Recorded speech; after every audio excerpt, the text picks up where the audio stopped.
desde o nosso nascimento, acabam nos dando um nome e também uma nacionalidade.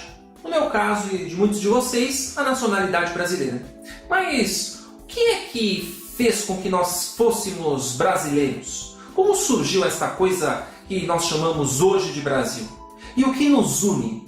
Será que são as tradições, a história, os hábitos, ou mesmo superstições, como por exemplo, quando uma faca cai no chão e a gente precisa riscar porque senão dá azar? Ou mesmo um chinelo virado, porque se você não desvirá-lo, isso também pode dar azar? Ou mesmo uma vassoura atrás da porta, porque isso pode espantar as visitas indesejadas? Estas outras coisas, entre muitas outras, fazem parte da construção cultural do povo brasileiro. E isso também contribuiu para a formação do nosso território. Mas como isso se deu? A gente vai tentar descobrir um pouco disso pela formação do território brasileiro. Vem comigo! Aquelas perguntas que eu fui fazendo para mim mesmo e para vocês no começo do vídeo sobre o que significa ser brasileiro e por que nós somos considerados brasileiros e não de uma outra nacionalidade, por exemplo. Perguntas que a princípio podem parecer óbvias, mas não é bem assim. Porque o fato de ser brasileiro ou o fato de ser de uma nacionalidade tem muito a ver com um longo processo histórico ligado à construção de uma sociedade. Ou melhor, de vários grupos sociais. Porque o ser humano tem uma característica importantíssima, que é a característica de viver em sociedade. Nós somos seres extremamente sociáveis. Nós gostamos de viver em grupo, nós gostamos de compartilhar coisas. E desde o momento em que a gente nasce até o momento em que a gente morre, a nossa vida está permeada por relações sociais. Mesmo aquelas pessoas que, porventura, venham a viver isoladamente, se desliguem de tudo, em algum momento da vida ela precisou ter contato com outros seres humanos. Com as mães, por exemplo. Mas, tirando esse fator, muitas das pessoas ao longo da história, elas foram construindo valores, foram construindo e compartilhando valores e tradições para justamente dar uma cara, para dar uma identidade para o grupo social. Porque essa é a nossa vida. Uma vida que basicamente é uma vida em sociedade. O ser humano é gregário, ele gosta de viver em grupo. E uma sociedade, para que ela consiga se construir, para que ela consiga ser formada, ela vai precisar, entre outras coisas, partilhar, formar uma série de valores, uma série de costumes, uma série de normas. Porque tudo isso é o que vai dar a cara, é o que vai dar a identidade e vai fazer com que a gente se sinta pertencente àquele grupo. Entre outras coisas, porque a gente vai reconhecer, vai entender todos esses valores, vai entender todos esses costumes, vai entender todas essas normas. Por exemplo, quando você sabe, por exemplo, que você não pode fazer determinadas coisas, isso tem a ver com uma construção social. Tem a ver com o fato de que você recebeu essas informações, você foi ensinado, você foi orientado para justamente não fazer determinadas coisas, porque isso faz parte dos valores, faz parte da história, da construção, da identidade dessa sociedade. E esses grupos sociais, eles podem, porventura, formar aquilo que a gente chama de povo. Mas por que as sociedades vão formar povos? E mais do que isso, o que a gente chama por povo? O que é o povo? Quando eu falo de povo, algumas pessoas podem, pode pensar naquele animal que vive no mar, é o polvo, mas eu estou falando povo sem a letra L, povo de pessoas, população. E algumas pessoas podem fazer uma associação, por exemplo, com pessoas que vivem em uma camada da sociedade com não tantos recursos, com coisas mais populares, sem muita sofisticação, talvez. Mas não é bem assim. A palavra povo, na verdade, ela tem algumas coisas, algumas pistas que ajudam a gente a identificar o que é o povo. Então, por exemplo, quando eu falo do povo, eu estou pensando, por exemplo, num primeiro ponto, que é o compartilhamento de tradições. O que são essas tradições? O que é o compartilhamento dessas tradições? Bom, entre outras coisas, o compartilhamento dessas tradições são aqueles valores que eu falei no começo da aula. Então, a gente sabe, por exemplo, por esses valores, por esse compartilhamento passado de pai para filho e de geração em geração, que se uma faca cair no chão e você não riscar 3 vezes, pode dar azar. Ou que se você colocar uma vassoura atrás da porta, ela pode espantar a visita. Então, são superstições que vão sendo passadas de geração após geração e que são resultado da nossa construção histórica enquanto povo. Então, isso faz com que a gente não só saiba dessas tradições, saiba dessas superstições, por exemplo, como a gente se reconhece. Porque se outra pessoa do mesmo grupo, da mesma sociedade na qual você vive, falar sobre essas coisas, você imediatamente vai lembrar da faca no chão e vai fazer associação com o azar que isso pode dar. Ou quando o espelho cai no chão também, que é uma outra coisa, que dá 7 anos de azar. Então, tudo isso faz parte dessa construção histórica. E tradições que não são só as superstições que eu falei agora, mas pode ser a cultura, pode ser o folclore. Então, por exemplo, quando eu falo da caipora, quando eu falo do curupira, quando eu falo da mula sem cabeça, do saci pererê, do lobisomem, são coisas muito ligadas à construção de histórias, à construção de tradições do povo brasileiro. Então, são coisas que fazem parte da nossa vida. Assim como, por exemplo, na culinária. A feijoada de quarta-feira ou de sábado, cheia de feijão preto, aquela couve manteiga gostosa, o arroz bem quentinho, um pedaço de paio, um pedaço de linguiça, outras carnes ali dentro fazendo aquele caldo da feijoada com um pouquinho de farofa e um pouquinho de alguns outros elementos que vão formar a feijoada brasileira. Ou então o pastel de feira no sábado, ou a macarronada no domingo. A culinária também faz parte da construção da cultura. Então, isso faz com que, por exemplo, nós consigamos nos reconhecer enquanto brasileiros, enquanto povo brasileiro. Porque mesmo que você encontre pessoas em outra parte do mundo, brasileiros que vivam muito longe, se você começa a falar da feijoada, do pastel de feira, da mula sem cabeça, do lobisomem, da vassoura atrás da porta, tudo isso aquela pessoa vai reconhecer na hora. Falar, nossa, isso faz parte da identidade brasileira, que saudade do meu país. Por quê? Tem coisas que vão fazer com que o povo brasileiro se diferencie do povo argentino, do povo boliviano, do povo peruano, do povo paraguaio, do povo equatoriano, do povo chileno, do povo mexicano, do povo moçambicano, do povo angolano, do povo português, do povo holandês, do japonês, do chinês, do australiano, do norte-americano, do canadense. Não importa. Cada povo vai formar um conjunto de tradições, um conjunto de valores nos quais essas pessoas vão se sentir reconhecidas, abraçadas, como sendo parte delas mesmas. Então, é isso que nos torna também brasileiros, essas tradições. E mais do que isso, outro fator é o idioma. Quando, por exemplo, a gente usa certas expressões. Porque o português, gente, ele não é falado só pelos mais de 210 milhões de brasileiros. Ele também é falado em outras partes do mundo. Português de Portugal, que foi o país no qual o idioma português surgiu. Angola, Moçambique, Cabo Verde. Existem partes do mundo em que ainda se fala português, como, por exemplo, em Goa, lá na Índia, em Macau, na China. Por quê? O Império Português ele se expandiu muito pelo mundo ao longo dos últimos séculos. Ele conseguiu, principalmente depois das grandes navegações, ali, se expandir e levar a língua portuguesa. Mas o português falado no Brasil ele tem uma série de diferenças. Às vezes, coisas que a gente fala aqui no Brasil, o português não vai reconhecer. E pior ainda, se a gente estiver falando em outros idiomas. Vamos pensar, por exemplo, na expressão água no joelho. Tirar a água do joelho, que é para fazer xixi. Tirar a água do joelho é uma expressão que a gente conhece, mas que se você falar para uma outra pessoa em outra parte do mundo que não fala português e não conhece essas nuances da língua portuguesa falada no Brasil, ela vai pensar, poxa, tirar água do joelho? Bom, eu vou pegar uma faca, vou serrilhar e vou ver se sai água do joelho. Provavelmente não, vai sair sangue. Então, não faz muito sentido essa expressão. Do mesmo jeito que se eu usar uma outra expressão, como por exemplo, tirar leite de pedra. Tirar leite de pedra, a gente entende que é uma coisa ligada assim, tirar leite de pedra é algo que é muito difícil de fazer, muito difícil de executar. Como tirar leite de pedra, por exemplo. Mas não faz muito sentido para outros povos. Então, as questões ligadas à língua, as questões ligadas ao idioma, elas são importantíssimas. Por quê? Nós reconhecemos esse código, nós reconhecemos essas especificidades. Como tirar água do joelho, como tirar leite de pedra, enfim, entre muitas outras expressões. Então, o idioma é muito importante para construir um povo. Outra coisa é o fato de que nem sempre as sociedades que formam povos, elas vão possuir um território. Se eu pensar, por exemplo, nos povos indígenas, então, existem vários povos indígenas que, inclusive, estavam no Brasil muito antes da chegada dos europeus. Estimava-se em 5 milhões de pessoas, pelo menos aí, até 5 milhões de pessoas, quando os portugueses aqui chegaram. E os europeus aqui chegaram. Então, esses grupos, essas sociedades que formam povos, elas têm também as suas tradições, têm os seus valores. Podem ser que esses valores, por exemplo, sejam do seguinte. Bom, num período de menos chuva, num período de mais calor, eu vou ficar por aqui, caçando, coletando, tendo os meus recursos. Mas, de repente, num período de frio, num período de mais chuvas, essa região para mim já não sirva mais. Eu vou morar em outro lugar, vou passar uns meses em outro lugar. Então, essa é uma característica de sociedades que a gente chama de sociedades nômades, que caminham o tempo todo, que não vem muito sentido em fixar território.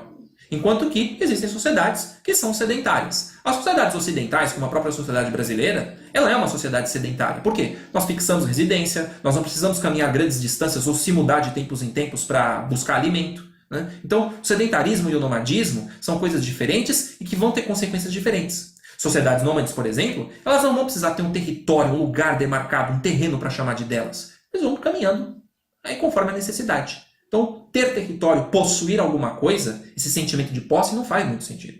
Agora, para outras sociedades, esse povo, ou os povos, como o próprio povo brasileiro, sentiu a necessidade de delimitar um território, que é o território do Brasil. Tá? Então, nem sempre um povo vai ter um território. E uma outra coisa, além desse sedentarismo e desse nomadismo, que também fazem parte desse processo, é que povo e nação são palavras muito parecidas, são palavras muito semelhantes, que dizem mais ou menos a mesma coisa. Eu tenho determinados grupos sociais, então eu tenho um grupo social que vive em uma determinada região, e essa determinada região também tem grupos sociais parecidos com os meus, formando um povo com características muito peculiares, muito particulares, e que de repente podem formar aí aquilo que a gente também chama de nação. Né? O povo brasileiro ou nação brasileira é o povo ou a nação brasileira porque nós temos uma série de valores ligados a uma língua do português do Brasil, que é diferente do português do Portugal e de português de outras áreas. Tem uma série de tradições, uma série de valores que a gente reconhece e compartilha e passa de pai para filho. Temos uma história, temos a nossa cultura, temos a nossa música. Então, tudo isso faz parte da construção do povo ou da nação brasileira. Do mesmo jeito que você tem outros povos e nações, ou nações ao redor do mundo. Né?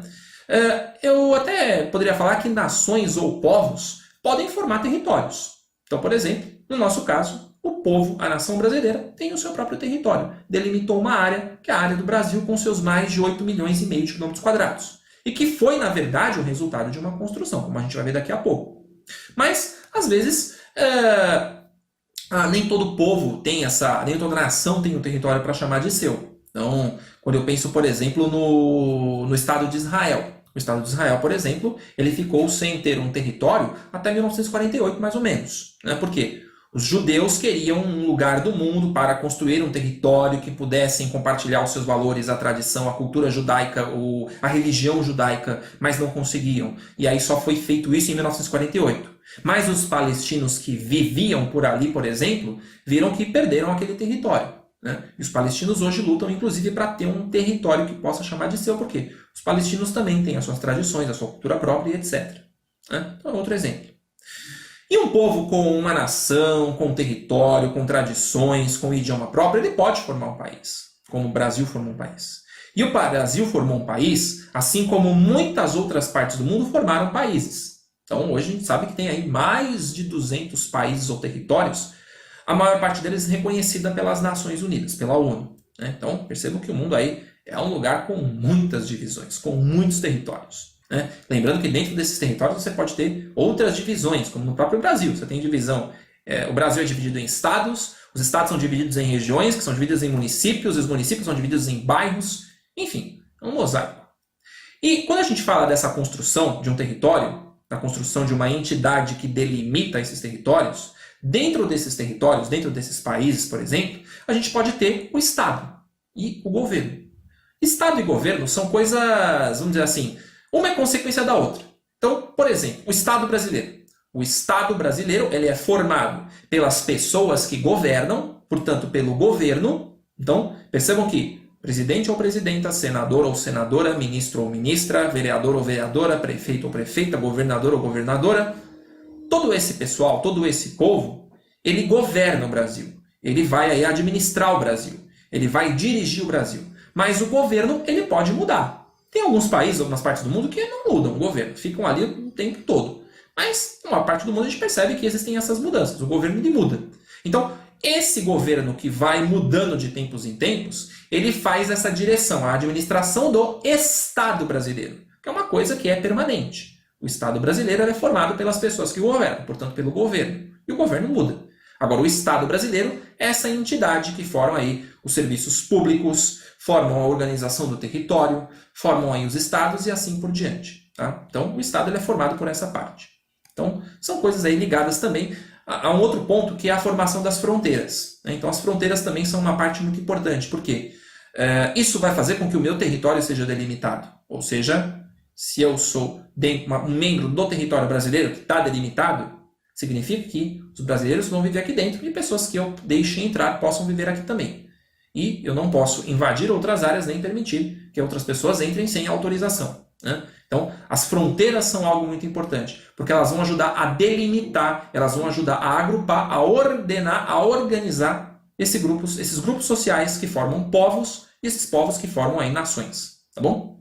Bom, quando a gente pensa na formação do Estado brasileiro, como surgiu esta coisa que hoje nós chamamos de República Federativa do Brasil, isso que nós chamamos de Brasil, na verdade, é o resultado de um longo processo. Né? E a gente vai ter que pensar aqui nesse quanto longo é isso, pensando que tudo isso aí levou séculos. Séculos, gente. Estamos falando aí de mais de 5 séculos, mais de 500 anos de construção desse negócio que a gente chama República Federativa do Brasil ou simplesmente Brasil. Então, tudo isso vai ter a ver com as maneiras com as quais os europeus, por exemplo, chegaram ao nosso território, com os grupos que já viviam aqui, com os muitos povos indígenas que de repente viram a situação começando a mudar, mas fazem parte da história, das tradições, da cultura brasileira, a construção das tradições, dos costumes, e muitos grupos sociais que vieram para o Brasil ou já viviam aqui no Brasil e que ajudaram a construir todo esse sistema de crenças, de valores, de tudo isso que a gente tem aqui dentro do território brasileiro, como os exemplos que eu dei aí durante o vídeo. Né? É importante a gente destacar, gente, que embora a gente fale aqui de Brasil como um país com características muito semelhantes a outros países ocidentais, a gente tem que lembrar da presença dos povos indígenas, ou das sociedades indígenas. Elas estão aqui nisso que hoje a gente chama Brasil, muito, mas muito antes da chegada dos europeus. Portanto, quando chegaram aqui, por exemplo, os portugueses vieram através das grandes navegações atingir essas porções do território que hoje a gente chama Brasil, muita gente já estava por aqui. Alguns estudos estimam que até entre 1 milhão e 5 milhões de pessoas, é difícil de precisar, gente, porque o registro escrito, evidências escritas, evidências ou desenhadas, ou evidências muito claras de quantas pessoas tinham aqui, são dificílimas de estimar, né? Porque, por exemplo, a gente não sabe até hoje se havia, por exemplo, algum censo indígena ou um IBGE indígena, por exemplo, que fizesse a contagem de quantas pessoas viviam nessa região. A gente então não sabe exatamente quantas pessoas viviam aqui, né? Se houvesse uma escrita, talvez a gente tivesse mais pistas, mas não é o caso. Então, estima-se que entre 1 milhão e 5 milhões de pessoas talvez vivessem aqui no Brasil, mas de qualquer forma é muita gente. Né? Isso, se a gente comparar até com outros países do mundo na mesma época em que os portugueses chegaram, 5 milhões era um número muito expressivo, né?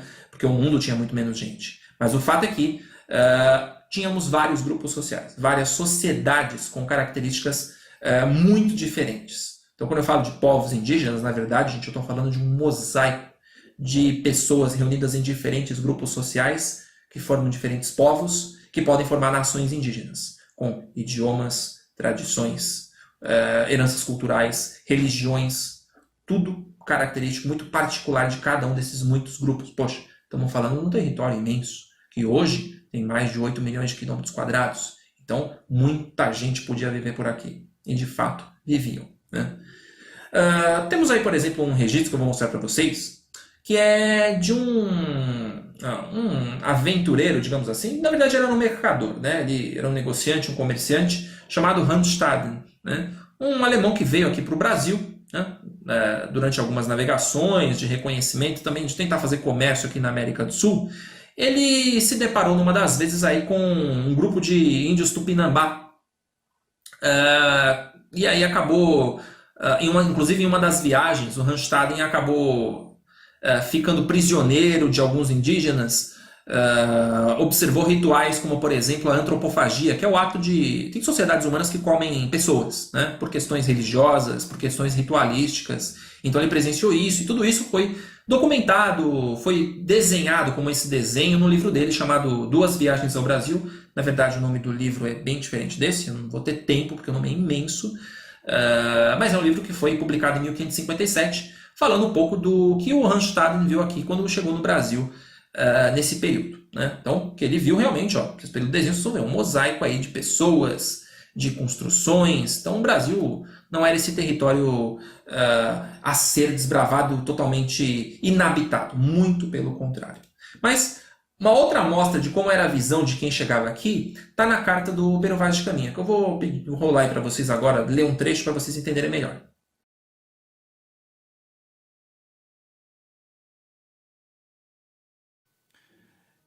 Esta terra, Senhor, me parece que da ponta que mais contra o sul vimos, até a outra ponta que contra o norte vem, de que nós deste porto houvemos vista, será tamanha que haverá nela bem 20 ou 25 léguas por costa.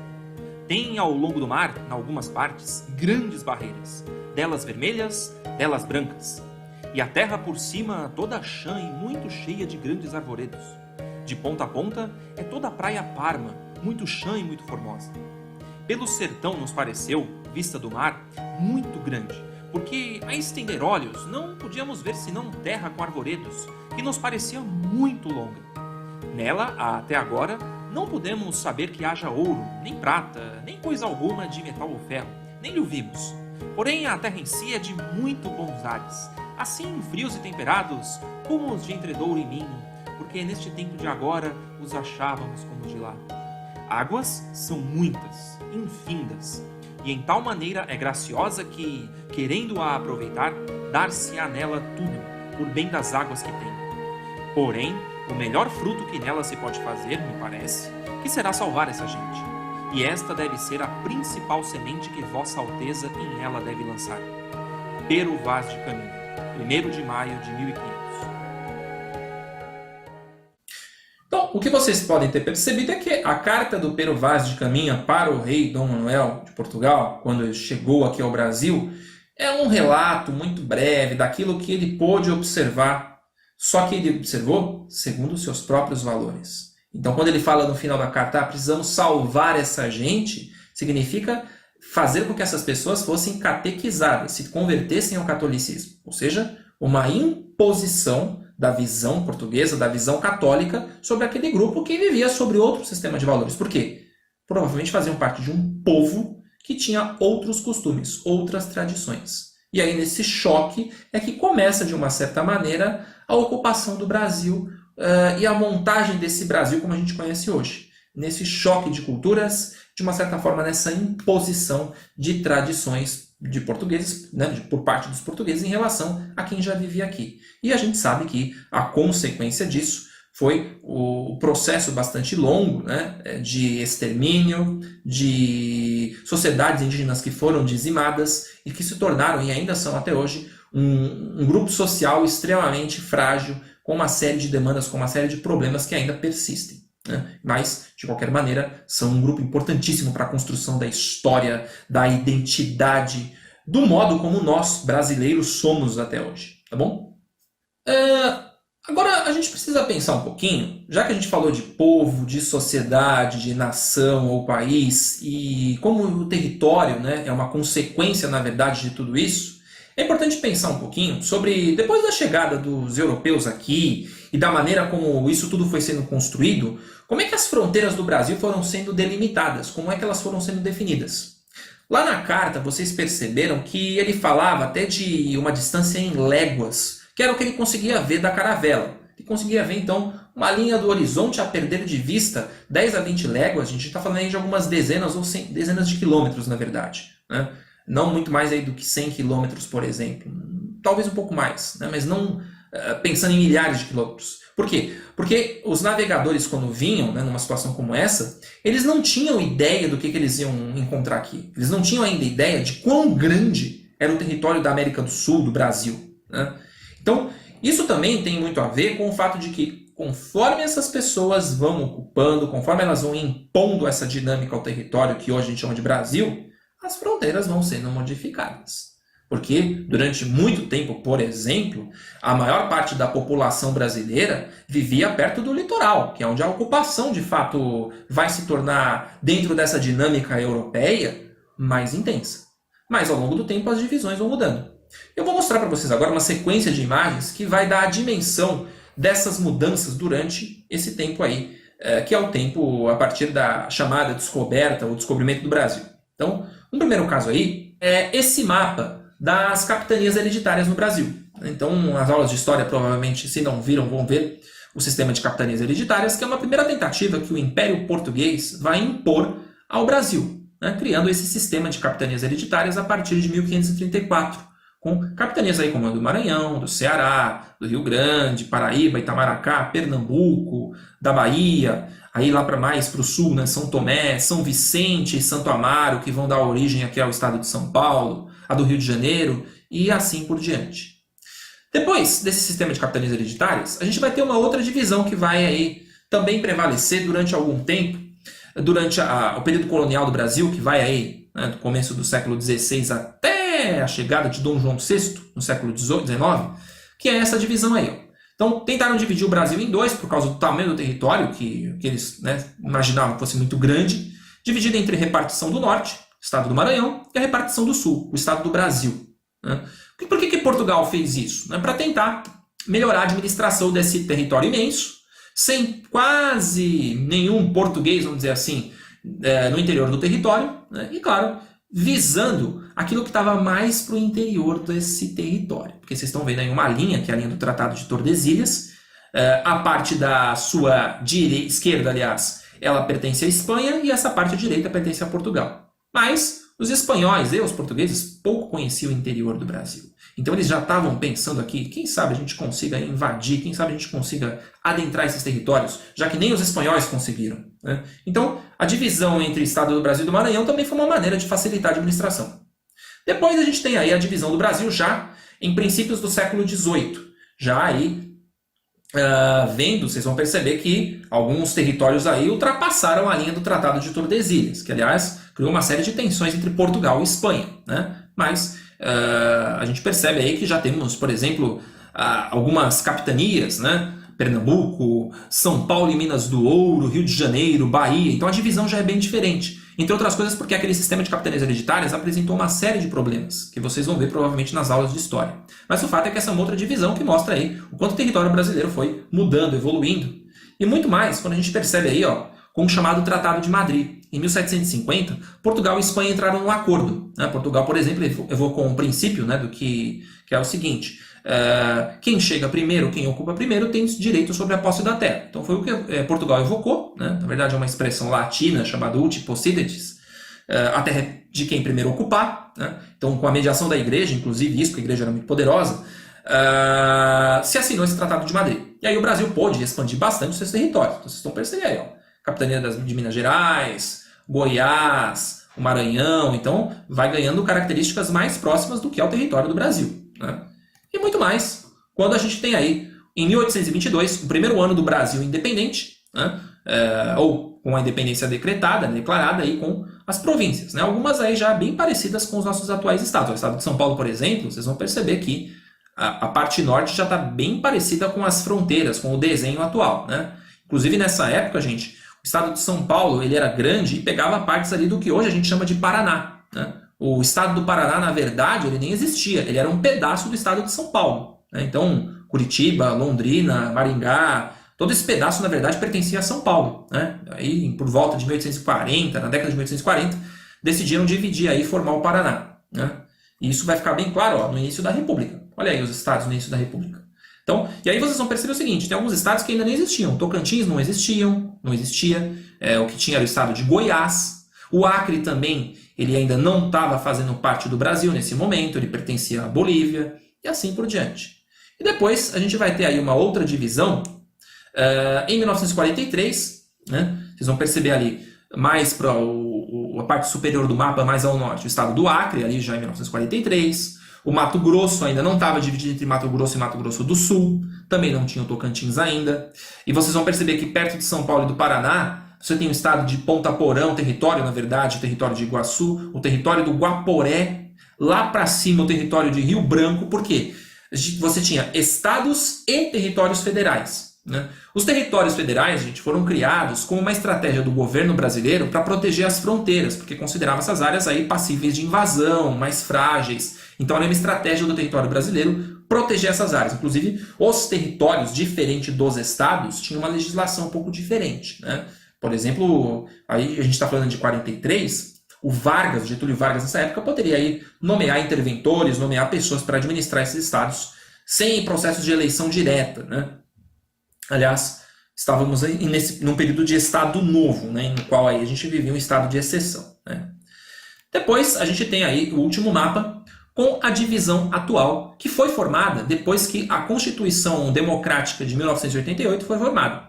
E aí vão surgir estados como, por exemplo, Tocantins, o Mato Grosso e o Mato Grosso do Sul, vocês vão perceber que já estão divididos, né, e assim por diante. Então percebam que essa divisão que se fez aí do Brasil, ela é o resultado de uma série de influências, é o resultado de uma série de mudanças ao longo da nossa história. Então percebam, passamos por um período colonial que vai durar ali, a partir da descoberta, né, de 1500, e vai começar mesmo de maneira efetiva por volta de 1530, até 1808, quando o Dom João VI chega. Depois vai ter o período em que o Império Português transfere sua sede para o Brasil. E aí o Brasil se torna o centro do Império Português e o Rio de Janeiro se torna a capital do Império Português, embora seja Brasil. E aí você tem a independência do Brasil. E depois da independência a gente tem um período em que a gente vai ter imperador no Brasil, Dom Pedro I e Dom Pedro II, até 1889. Depois tem a República, com a Primeira República, a Segunda República até as características atuais. Então, olha quanta mudança foi acontecendo. E, obviamente, se a gente está falando dessa construção e desse tempo todo, muita coisa aliás, aconteceu para que a gente pudesse hoje ser chamado, ser denominado de brasileiro. Porque você falar, por exemplo, para alguém, se você voltasse com uma máquina do tempo no século XVI e chegasse para alguém e falasse, bom, o que é ser brasileiro? Ele vai pensar, bom, eu não sei nem o que é Brasil. Porque naquele momento se tinha identificado, por exemplo, o que os portugueses iam chamar de Terra de Vera Cruz, depois de Terra Santa Cruz, e depois isso aqui ganha o nome de Brasil. Né? Então percebam que é uma construção que leva tempo, muito tempo. Alguns países levaram muito mais tempo do que o Brasil para formar os seus territórios. Então, tudo isso faz parte dessa nossa construção histórica, faz parte dessa nossa identidade enquanto brasileiras, enquanto brasileiros, e uma das questões mais importantes é perceber justamente que todas essas influências, todos os conflitos, todas as guerras, todos os combates, tudo isso acabou contribuindo para a formação daquilo que hoje a gente chama de República Federativa do Brasil ou simplesmente Brasil. Um país no qual a gente tem uma Constituição democrática e na qual a gente tem uma democracia participativa. Porque nós, brasileiros, elegemos os nossos representantes, que vão atuar na presidência, no Senado, nos governos de cada estado do Brasil, em cada um dos 26 estados do Brasil e no Distrito Federal, e também nos mais de 5.500 municípios. Sendo que o estado de São Paulo, por exemplo, aí tem 645 municípios, cada um com prefeito ou prefeita. Tá bom? As perguntas que eu fui me fazendo e jogando também para vocês no começo do vídeo sobre o que é ser brasileiro e o que significa isso que a gente chama de Brasil, não são de fácil resposta. Por isso que a gente usa nessa primeira aula, na aula introdutória, algo mais reflexivo, pensando e também identificando algumas pistas do que significa ser brasileiro. E principalmente, a gente faz essas perguntas para mostrar para vocês que existem várias palavras que são usadas no discurso dentro da geografia e que a gente precisa compreender essas palavras para conseguir continuar os nossos estudos. Por exemplo, a palavra sociedade. Quando a gente fala em sociedade, a gente está pensando num grupo de pessoas que compartilham algumas coisas em comum, mas, acima de tudo, vive sob certas normas, sob certas regras, sob certos valores que vão fazer com que não só a gente se sinta parte daquele grupo, porque foi ensinado, porque aprendeu a conviver segundo essas normas, essas regras, esses costumes, mas também porque outras pessoas dentro desse mesmo grupo vão reconhecer a gente como parte desse mesmo grupo. Então, entre esses hábitos e esses costumes, por exemplo, tem coisas que a gente sabe que a gente não pode fazer, porque isso pode ferir os princípios de um determinado grupo. E existem vários grupos sociais. Existem grupos sociais que se organizam, por exemplo, em função da sua origem, em função da sua condição de vida e assim por diante. E todo esse mosaico, esse conjunto enorme de grupos sociais, de sociedades, é o que podem dar origem àquilo que a gente chama de povo. Tá? Então, as sociedades, com as suas normas, com as suas regras, com os seus costumes, suas tradições, seus valores, podem formar povo, podem formar um povo. Então, por exemplo, quando eu falo de sociedade, eu estou pensando na sociedade paulista, na sociedade mineira, na sociedade carioca, ou então eu posso pensar na sociedade, na classificação da sociedade segundo a sua condição de vida. Existem grupos sociais mais pobres, mais empobrecidos, mais ricos ou remediados e assim por diante. Então percebam que tem muitas possibilidades de a gente classificar ou de separar os grupos sociais. Mas todo esse mosaico, todo esse conjunto enorme de grupos sociais, de sociedades, vão ajudar a formar aquilo que é, por exemplo, o povo brasileiro. E o povo brasileiro, ele é um povo porque existem alguns aspectos que fazem o brasileiro ser um povo. Por exemplo, as tradições. Por exemplo, alguns costumes. Por exemplo, algumas heranças culturais. Eu dei o exemplo da faca caindo no chão. Quando a faca cai no chão, a gente falou, dá azar. Você tem que riscar 3 vezes. Então, essa tradição, além de ser passada de pai para filho, de mãe para filho ou mãe para filha, e de geração após geração, essa tradição faz com que nós, se nós somos brasileiros, reconhecemos isso. Reconhecemos o ato da faca caindo dando azar. Reconhecemos, por exemplo, a importância da feijoada na quarta ou no domingo, ou a macarronada de domingo. Reconhecemos alguns símbolos do nosso folclore, por exemplo, o saci pererê, o curupira, a caipora, o lobisomem, a mula sem cabeça, são coisas muito brasileiras. E o povo brasileiro, de uma forma geral, é ele quem vai se reconhecer dentro dessa tradição, dentro dessa cultura. E também, por exemplo, em relação ao idioma. Existem palavras que são muito particulares do brasileiro. São coisas que a gente usa aqui no cotidiano no Brasil. Por exemplo, quando a gente fala em tirar água do joelho, ou tirar leite de pedra, ou quando eu uso uma expressão, por exemplo, vai cair um toró, que é uma palavra de origem indígena, toró, para chuva, que é uma coisa muito brasileira. Então percebam que todas essas expressões, todas essas particularidades é o que vão dar sentido para nós, se reconhecendo como brasileiros. E quando a gente fala isso para outras pessoas, essa pessoa que também, se ela for brasileira, viver no Brasil, ela também vai se sentir acolhida por essas expressões, vai se sentir parte de tudo isso. Né? Então, são coisas que vão ajudar a identificar. Então, mesmo a gente está falando do caso do Brasil, mas tem povos que também têm as mesmas coisas, compartilham heranças, palavras, compartilham tradições e nem sempre tem, por exemplo, um território para chamar de seu. Pessoas que fazem parte de sociedades nômades não têm um território para chamar de seu, por exemplo. Pessoas que caçam, pescam, coletam, às vezes podem dizer, bom, nesse momento eu estou aqui, mas daqui a alguns meses vou para um lugar mais seguro, onde chove mais, onde faz mais sol, não importa. Então, existem grupos que são nômades, mas também podem formar um povo. Por exemplo, eu falei também lá de Israel, é um outro caso. Os judeus, durante muito tempo, se reconheciam como um grupo social importante, portanto, depois se reconheceram como um povo, porque existem judeus espalhados pelo mundo, mas eles ainda não tinham território para chamar de seu. E isso só aconteceu aí em 1948. Um outro exemplo foi das próprias sociedades indígenas que eu dei. Algumas sociedades indígenas são nômades, então elas não precisam delimitar um território. Mas mesmo sendo nômades ou mesmo sendo sedentárias, as pessoas podem, em função de tudo isso, formar, por exemplo, um país. Aliás, é bom lembrar que povo e nação são palavras similares, como a gente viu. A gente pode falar do povo brasileiro ou da nação brasileira. O povo brasileiro ou a nação brasileira podem formar um território. E de fato a gente fez isso. Formou o que a gente chama hoje de território brasileiro. E é um território porque nós temos uma linha de fronteira, portanto nós temos uma fronteira com outros países, com outros territórios, que nos ajudam a identificar que tudo que está dentro dessa porção aqui, onde nós estamos, se chama Brasil, esse território de mais de 8 milhões e meio de quilômetros quadrados, e que garante a nossa soberania, para que, por exemplo, outras pessoas não nos ataquem, porque esse território é nosso e não de outros. Da mesma forma, nós não possamos invadir outros territórios. Então, de uma forma geral, povos, nações podem formar territórios, mas nem sempre isso acontece. Como eu falei dos índios, dos povos indígenas de Israel e da Palestina. A Palestina, por exemplo, também. O povo palestino hoje não tem um território fixo para chamar de seu. Então, são alguns exemplos.